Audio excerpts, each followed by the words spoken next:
السلام عليك يا رسول الله. الصلاة والسلام عليك يا حبيب الله. الصلاة والسلام عليك سيدي يا شافع المذنبين. الصلاة والسلام عليك سيدي يا رحمة للعالمين. أما بعد, সম্মানিত দেশ এবং প্রবাসের আমার সকল মুসলমান ভাইদেরকে আমার পক্ষ থেকে আন্তরিক মুবারকবাদ এবং সালাম। আসসালামু আলাইকুম ওয়া রাহমাতুল্লাহি ওয়া বারাকাতুহু। সবাই বলি আলহামদুলিল্লাহ। আল্লাহ আমাদেরকে সুস্থ রেখেছেন এবং আপনাদের সামনে কোরআন সুন্নাহ থেকে কিছু আলোচনা করার জন্য তৌফিক দিয়েছেন। সবাই বলি আল্লাহুম্মা আমিন। আজকের যে বিষয়টা নিয়ে আলোচনা করব, যে আমরা নামাজ পড়ি, সবাই নামাজ আদায় করি, যে যার জায়গা থেকে যেরকম ভাবে পারি এইভাবে নামাজ আদায় করি। কিন্তু আল্লাহ পাক রব্বুল আলামিন যারা নামাজ আদায় করে তাদেরকে কিছু সুসংবাদ দিয়েছেন এবং এই সুসংবাদগুলো আল্লাহর হাবিব মুহাম্মদুর রাসূলুল্লাহ সাল্লাল্লাহু আলাইহি সাল্লাম মানুষের কাছে পৌঁছিয়ে দিয়েছেন। আমরা হাদিস শরীফ থেকে দেখি কি সুসংবাদ আল্লাহ দিয়েছেন।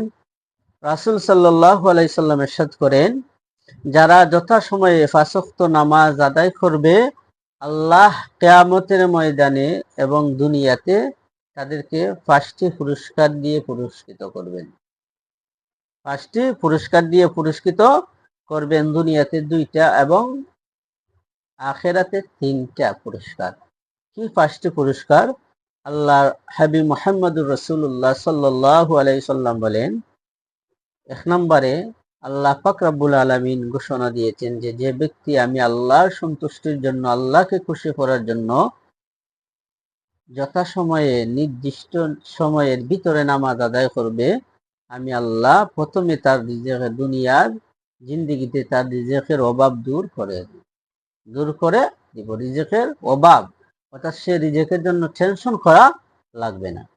2 নম্বরে আল্লাহ পাক রব্বুল আলামিন বলেন যে, আমি যে বান্দা আমার সন্তুষ্টির জন্য সে নামাজ আদায় করবে, আমি আল্লাহ পাক রব্বুল আলামিন তার কবরের আযাব মাফ করে দিব, কবরের আযাব মাফ করে দিব। 3 নম্বর আল্লাহ পাক রব্বুল আলামিন বলেন, আল্লাহ রাসূল সাল্লাল্লাহু আলাইহি সাল্লাম ইরশাদ করেন যে, 3 নম্বরে যে ব্যক্তি আমি আল্লাহর সন্তুষ্টির জন্য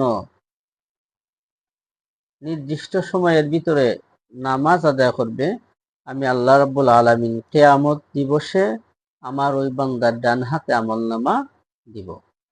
4 নম্বরে আল্লাহ পাক রব্বুল আলামিন বলেন, যে ব্যক্তি নির্দিষ্ট সময়ে এবং আমি আল্লাহর সন্তুষ্টির জন্য, সন্তুষ্টির লক্ষ্যে নামাজ আদায় করবে, আমি আল্লাহ পাক রব্বুল আলামিন ওই বান্দার ফুল সিরাত বিজলির ন্যায় পার করিয়ে দিব।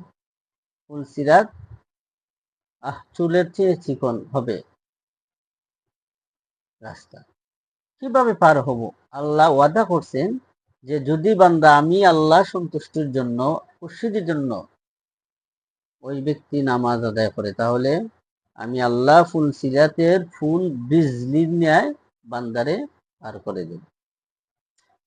5 নম্বরে আল্লাহ রাব্বুল আলামিন বলেন যে, বিনা হিসাবে জান্নাতে প্রবেশ করাবো। বিনা হিসাবে, তার হিসাব লাগবে না, কারণ তার জীবন, আল্লাহ বলেন, কুল ইন্না সলাতি ওয়া নুসুকি ওয়া মাহইয়ায়া ওয়া মামাতি লিল্লাহি রাব্বিল আলামিন। হে নবী, আপনি বলে দিন, কুল ইন্না সলাতি ওয়া নুসুকি, ইন্না নিশ্চয় যারা নামাজ, রুকু, সেজদা, জীবন মরণ সবকিছু আমি আল্লাহর জন্য, লিল্লাহি রাব্বিল আলামিন, তার সবকিছু জীবন, তার জন্ম থেকে মৃত্যু পর্যন্ত যা কিছু করবে, প্রত্যেকটি কাজ, এভরিথিং, সবকিছু আমি আল্লাহর জন্য হতে হবে। যদি হয় তাহলে আমি আল্লাহ আমার ওই বান্দারে বিনা হিসাবে জান্নাত দেব। সুবহানাল্লাহ। আল্লাহ যেন আমাদের প্রত্যেককেই আদবের সহিত, ইখলাসের সহিত আল্লাহর গোলামি করার তৌফিক দান করেন। ওয়া আখির দাওয়ানা আলহামদুলিল্লাহি রাব্বিল আলামিন। আসসালামু আলাইকুম ওয়া রাহমাতুল্লাহি ওয়া বারাকাতুহু।